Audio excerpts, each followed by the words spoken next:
भयानक हत्याकांड। मेरठ, एक ऐतिहासिक शहर जहां दिन की रौनक और रात की सिहरन दोनों ही मशहूर हैं, लेकिन एक रात ऐसी आई जिसने पूरे शहर को हिला कर रख दिया। यह कहानी है भानु खंडहर की, जिसे लोग मनहूस मानते थे। वहां जो भी गया वापस नहीं लौटा। शहर के बाहरी इलाके में स्थित एक पुराना हवेली नुमा खंडहर, जिसे लोग भानु खंडहर कहते थे। कहते हैं सालों पहले यहाँ एक जमींदार भानु प्रताप सिंह रहा करता था, लेकिन एक रात पूरी हवेली जलकर राख हो गई और तब से यह वीरान पड़ी थी। कई लोगों ने दावा किया कि वहां अजीब और गरीब आवाजें आती हैं, कभी किसी औरत के रोने की तो कभी बच्चों के चीखने की। 2023 की एक ठंडी रात, जब कोहरा पूरे शहर को अपनी चादर में लपेट चुका था, पुलिस को एक अनजान नंबर से फोन आया। इंस्पेक्टर साहब, भानु खंडहर में लाशें पड़ी हैं, जल्दी आइए। फोन करने वाला कौन था ये पता नहीं चला, लेकिन जब पुलिस वहां पहुंची तो जो उन्होंने देखा उससे उनकी रूह कांप गई। खंडहर के अंदर 5 लाशें पड़ी थीं, 4 दोस्तों की और एक अनजान आदमी की। सबके चेहरे डर से विकृत हो चुके थे, आंखें बाहर निकली हुई थीं और ऐसा लग रहा था जैसे मरने से पहले उन्होंने कुछ भयानक देखा हो। मरने वाले 4 दोस्त राहुल, विवेक, सनी और अंशुल मेरठ के रहने वाले थे। वे एडवेंचर के शौकीन थे और इस खंडहर की सच्चाई जानना चाहते थे। वे 31 दिसंबर की रात वहां गए और लाइव स्ट्रीम करने का प्लान बनाया, लेकिन उनके वीडियो में कुछ ऐसा रिकॉर्ड हुआ जिसे देखकर रोंगटे खड़े हो गए। वीडियो में दिखा कि आधी रात को एक परछाई उनके चारों तरफ घूम रही थी। फिर एक अजीब सी आवाज आई, तुम यहां क्यों आए हो? जाओ, वरना मौत तुम्हारी भी होगी। जब पुलिस ने उनके फोन और कैमरे खंगाले तो एक रिकॉर्डिंग मिली जिसमें राहुल चिल्ला रहा था, कोई है यहां? अरे ये कौन है? बताओ, बचाओ। और फिर कैमरा गिर जाता है। स्क्रीन पर सिर्फ अंधेरा और कुछ अस्पष्ट चीखें सुनाई देती हैं।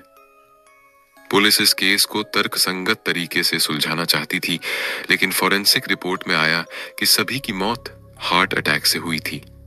इतनी कम उम्र में 4 लोगों को एक साथ हार्ट अटैक, यह एक रहस्य बन गया। खंडहर के एक कोने में खून से लिखा हुआ एक वाक्य मिला, तुमने हमें नहीं बुलाया था, फिर भी आ गए। अब हमारी दुनिया में तुम्हारा स्वागत है।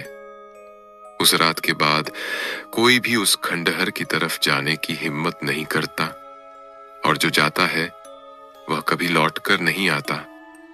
क्या यह सिर्फ एक अफवाह है या वाकई भानु खंडहर में कुछ ऐसा है जो इंसानों की पहुंच से परे है? भानु खंडहर की रहस्यमयी घटनाओं के बाद पुलिस ने उस इलाके को सील कर दिया, लेकिन जिज्ञासा खत्म नहीं हुई। शहर में अफवाहें फैलने लगीं। आत्माएं भटकती हैं, वो खंडहर शापित है। जिसने सच जानने की कोशिश की वो वापस नहीं आया। पुलिस भले ही इस केस को अनएक्सप्लेनेड कार्डियक अरेस्ट बताकर बंद करने की कोशिश कर रही थी, लेकिन केस के इंचार्ज इंस्पेक्टर विक्रम राणा को यह साधारण नहीं लगा। उन्होंने छुपकर मामले की पड़ताल शुरू की। विक्रम को एक अजीब बात पता चली। राहुल, विवेक, सनी और अंशुल से पहले भी पिछले 5 सालों में वहां 7 लोग लापता हो चुके थे, लेकिन उनके परिवार वाले पुलिस में रिपोर्ट दर्ज कराने से भी डरते थे। विक्रम ने हिम्मत जुटाई और अपनी टीम के साथ भानु खंडहर के अंदर जाने का फैसला किया। उनके साथ थे सब इंस्पेक्टर अमर, फोरेंसिक एक्सपर्ट पूजा और 2 कांस्टेबल। रात के 1 बजे जब पूरा शहर सो रहा था, पुलिस टीम खंडहर में दाखिल हुई। जैसे ही उन्होंने टॉर्च ऑन की, हवा में अजीब सी ठंडक महसूस हुई। वहां का माहौल घुटन भरा था, जैसे कोई देख रहा हो। दीवारों पर अजीब निशान थे, खरोंचों के निशान, सूखा हुआ खून और एक कोने में मिट्टी में दबा पुराना कैमरा। जब विक्रम ने उस कैमरे की रिकॉर्डिंग चेक की तो उनकी सांसें थम गईं। वीडियो में एक आदमी दिखा जो घबराया हुआ था। वह कैमरे में फुसफुसा रहा था, अगर कोई ये वीडियो देख रहा है तो समझो मैं मर चुका हूं। यहां कुछ है, वो देख रहा है, मैं यहां फंस चुका हूं। अचानक कैमरे में एक परछाई दिखी, एक भयानक अट्टहास की आवाज आई और कैमरा गिर गया। अब मामला और उलझ गया था, लेकिन तभी पूजा ने एक बड़ा खुलासा किया। खंडहर के तहखाने में एक सीक्रेट दरवाजा था। जब पुलिस ने दरवाजा तोड़ा तो नीचे का नजारा देखकर सबके होश उड़ गए। वहां एक गुप्त कमरा था जहां काले जादू के निशान, जानवरों की हड्डियां और दीवार पर खून से लिखे मंत्र थे। और वहां मिला गुमशुदा लोगों के कंकालों का ढेर। जब तहकीकात आगे बढ़ी तो सामने आया रुद्रनाथ, एक तांत्रिक जो मृत आत्माओं को बुलाने और बलि के देने के लिए लोगों को फंसाता था। उसने ही अफवाहें फैलाई कि खंडहर में भूत हैं ताकि कोई सच्चाई तक न पहुंचे। वह उन लोगों को निशाना बनाता जो वहां एडवेंचर के लिए जाते और फिर उन्हें मारकर उनके शरीर को तांत्रिक अनुष्ठान के लिए इस्तेमाल करता। पुलिस ने जैसे ही तहखाने में कदम रखा, रुद्रनाथ वहां मौजूद था। उसने विक्रम को देखकर काले धुएं का गुबार फेंका और जोर से चिल्लाया, तुम सब मर जाओगे। लेकिन पुलिस तैयार थी। अमर ने गोली चलाई और रुद्रनाथ मौके पर ही ढेर हो गया। जैसे ही उसने दम तोड़ा, खंडहर में जोर की गूंज हुई, हवा का दबाव बढ़ गया और वहां जलती हुई मोमबत्तियां अचानक बुझ गईं। ऐसा लगा जैसे वहां कैद आत्माएं अब मुक्त हो गई हों। इसके बाद पुलिस ने पूरे खंडहर को गिराने का आदेश दिया। लेकिन जब बुलडोजर ने पहली ईंट तोड़ी, तब लोगों ने दावा किया कि हवा में किसी के हंसने की हल्की आवाज गूंज रही थी। क्या सच में भूत थे या काले जादू का असर अब भी बाकी था? भानु खंडहर को गिराने के बाद मेरठ में शांति लौट आई। लोगों ने राहत की सांस ली, लेकिन इंस्पेक्टर विक्रम राणा के मन में अब भी कई सवाल थे। क्या सच में रुद्रनाथ की मौत के साथ ही यह रहस्य खत्म हो गया, या कुछ ऐसा था जो अभी भी अंधेरे में छुपा था? खंडहर गिराए जाने के 2 हफ्ते बाद विक्रम के पास एक कॉल आया। कॉल करने वाला बुरी तरह डरा हुआ था। साहब, आप भानु खंडहर का केस देख रहे थे ना? मुझे वहां से गुजरते हुए एक अजीब चीज दिखी, एक परछाई, और फिर किसी ने मेरा नाम लिया। फोन कट गया। विक्रम ने इसे मानसिक भ्रम समझकर नजरअंदाज कर दिया। लेकिन फिर एक रात विक्रम अपने ऑफिस में था जब उसे ईमेल में एक अनजान लिंक मिला। जब उसने वीडियो प्ले किया तो उसमें एक लड़का दिखा जो अपनी बाइक से उसी जगह से गुजर रहा था जहां खंडहर हुआ करता था। अचानक उसकी बाइक बंद हो गई। वह उतरा, बाइक चेक करने लगा।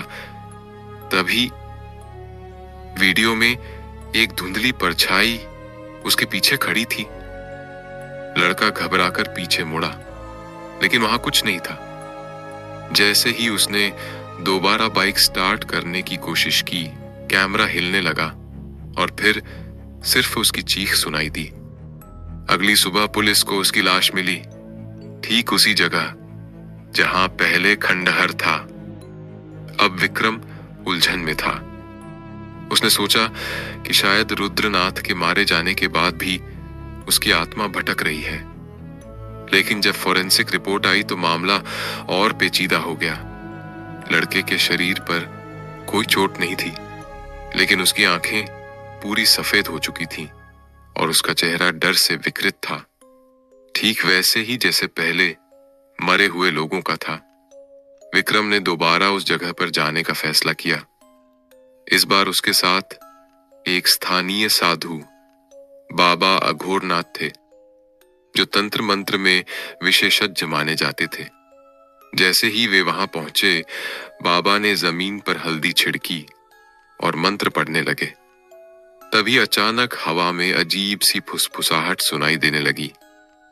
तुमने उसे मारा, लेकिन हम अभी भी यहां हैं, बाबा ने चिल्लाकर कहा।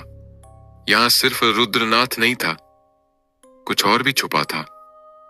जांच आगे बढ़ी तो पता चला कि रुद्रनाथ अकेला नहीं था। मेरठ में एक गुप्त तांत्रिक समाज काम कर रहा था, जो बलि और काले जादू के लिए लोगों को फंसाता था। भानु खंडहर उनका एक ठिकाना था। रुद्रनाथ की मौत के बाद भी उनके बाकी अनुयायी जीवित थे और नए शिकार ढूंढ रहे थे। विक्रम और उसकी टीम ने कई संदिग्धों को पकड़ा और तब जाकर शहर में डर खत्म हुआ। कुछ लोग अब भी कहते हैं कि अगर कोई रात के 3 बजे वहां से गुजरता है तो हवा में एक सरसराहट होती है और किसी के हंसने की धीमी आवाज सुनाई देती है। तांत्रिक समाज का भंडाफोड़ करने के बाद इंस्पेक्टर विक्रम राणा को लगा कि अब यह रहस्य खत्म हो चुका है, लेकिन उसके मन में अब भी कुछ सवाल थे। रुद्रनाथ की मौत के बाद भी लोग क्यों मर रहे थे? क्या काले जादू का असर अभी भी बरकरार था? एक रात विक्रम अपने घर में था जब उसके फोन पर एक मैसेज आया। तुमने उसे मारा, लेकिन बलि अधूरी रह गई, अब तुम्हारी बारी है। मैसेज अनजान नंबर से आया था। विक्रम ने तुरंत ट्रेस करने की कोशिश की, लेकिन नंबर किसी भी नेटवर्क में रजिस्टर्ड नहीं था। वह इस रहस्य का अंत करने के लिए आखिरी बार खंडहर वाली जगह पर जाने का फैसला करता है। रात के 3 बजे विक्रम और उसके साथी सब इंस्पेक्टर अमर और पूजा उसी जगह पहुंचे।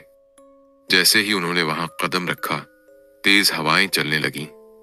चारों ओर गूंजने लगी वही आवाज, तुम बच नहीं सकते। अचानक विक्रम की टॉर्च बंद हो गई, अंधेरा छा गया। फिर एक परछाई दिखी, लंबी काली आकृति जिसकी आंखें जल रही थीं। यह रुद्रनाथ नहीं था, यह कुछ और था। शायद वह आत्मा जिसे उसने तांत्रिक अनुष्ठान से बुलाया था। विक्रम को याद आया कि बाबा अघोरनाथ ने कहा था, बलि पूरी नहीं हुई तो आत्मा मुक्त नहीं होगी। तो क्या आत्मा विक्रम को मारना चाहती थी? लेकिन तभी विक्रम ने एक आखिरी चाल चली। उसने अपने पास रखी गंगा जल की बोतल निकाली और चारों ओर छिड़क दिया। अचानक जमीन हिलने लगी, हवा और तेज हो गई और वह आकृति चिल्लाने लगी, नहीं, मुझे अभी और बलि चाहिए। लेकिन धीरे धीरे वह धुएं में बदल गई और गायब हो गई। रुद्रनाथ का काला जादू अब भी वहां जिंदा था। जब तक वह आत्मा मुक्त नहीं होती, मौतों का सिलसिला नहीं रुकता। गंगा जल और मंत्रों के प्रभाव से अंततः वह आत्मा हमेशा के लिए मुक्त हो गई।